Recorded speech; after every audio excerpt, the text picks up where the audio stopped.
se hace una historia, se habla de un viejo, de un niño, de sí. Pero mi historia es difícil. Bueno, yo llego a Bogotá de acuerdo a lo que me contó mi tía cuando tenía 1 año de edad, porque yo viví realmente con una tía en Bogotá, no viví con mis padres y viví en los barrios surorientales de Bogotá, en la zona de San Cristóbal Sur, y allí pues estudié en la escuela Concentración Distrital del Comercio, que fue donde hice mi primaria, y allí fue donde yo conocí, digamos, un poco la ciudad de Bogotá y empecé a inspirarme en algunos profesores en esa época que me marcaron mucho, ¿no? En los temas sociales. Eran zonas muy populares y bueno, allí empecé mi proceso de formación, de educación. Realmente mi tía María hizo las veces de mamá, de papá, y bueno, era una situación bien difícil. Ella tenía pues una familia muy grande, la situación económica era bien complicada y bueno, pasamos bastantes necesidades por aquellos años, ¿no? Pero pues ella siempre me dio el cariño y todo el apoyo que de alguna manera me hizo forjar también un poco a futuro una visión social, ¿no? Y la importancia de las mujeres y de la resistencia de las mujeres para superar pues todas las dificultades en una sociedad como la nuestra, tan desigual y con tanta discriminación, ¿no?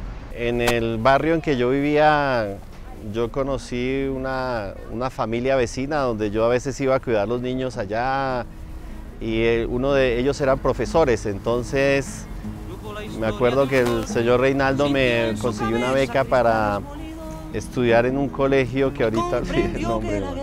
Estudié 1 año en un colegio privado donde me consiguieron una beca y luego me fui a estudiar de segundo de bachillerato hasta el grado 11. Bueno, en esa época se hablaba de segundo a sexto en el colegio Jorge Eliezer Gaitán, que también fue pues para mí un lugar muy importante. Yo allí fui líder estudiantil en el COFE, se llamaba, que era el Consejo Estudiantil del colegio, y donde también conocí profesores muy interesantes de ciencias sociales, de historia, de filosofía, que me marcaron también y me sensibilizaron mucho. Me acuerdo que por la época del paro cívico del 77, yo estudiaba en el colegio Jorge Eliezer Gaitán, y pues fue como el primer contacto con lo popular, con las marchas. Me expulsaron del colegio en aquella época porque se consideró que habíamos expuesto a los niños del colegio al sacarlos a la manifestación pública, pero en esa época era inexorable participar como estudiantes pues, de toda esa efervescencia social, popular que había. Bueno, finalmente logré que me reintegraran. Y hay una anécdota, muchos años después, siendo yo profesor de especialización en Derechos Humanos, en la lista de estudiantes estaba el que había sido rector del colegio, que me había expulsado en la época en que yo cursaba, creo que era quinto de bachillerato. Pero bueno, este colegio fue muy emblemático, fue muy importante en aquella época y fue pues bastante importante para mi formación, ¿no? Cuando yo terminé el bachillerato, mi situación económica seguía siendo pues bastante difícil y yo quería estudiar medicina y no tenía ninguna posibilidad económica de hacerlo, pues no tenía apoyo familiar. Yo venía trabajando desde la secundaria en pequeños trabajos informales con un primo que trabajaba como artesano, como escultor.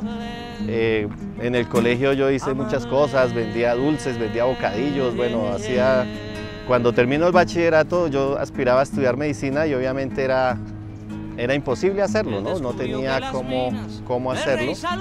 Y es cuando aplico para me pongo a estudiar ruso y duro un año sin estudiar y aplico a una beca para estudiar en la Patricio Lumumba Medicina. Finalmente viene por esta época, no recuerdo el año exactamente, la revolución en Nicaragua, en el 79, y los que habíamos ganado la beca nos aplazaron un año.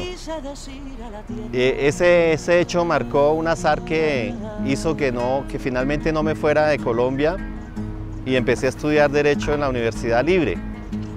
Y siempre caía como en conflictos. En ese momento caí en un conflicto que había con una división en la universidad entre unos sectores de izquierda y los sectores del Partido Liberal. Terminé también involucrado en las protestas que se dieron por aquella época en la Universidad Libre, expulsado de la Universidad Libre. Y bueno, ahí en ese momento ya decidí que ya no viajaba, que no me iba y me quedé en Colombia estudiando Derecho. Matando canallas con su cañón de futuro.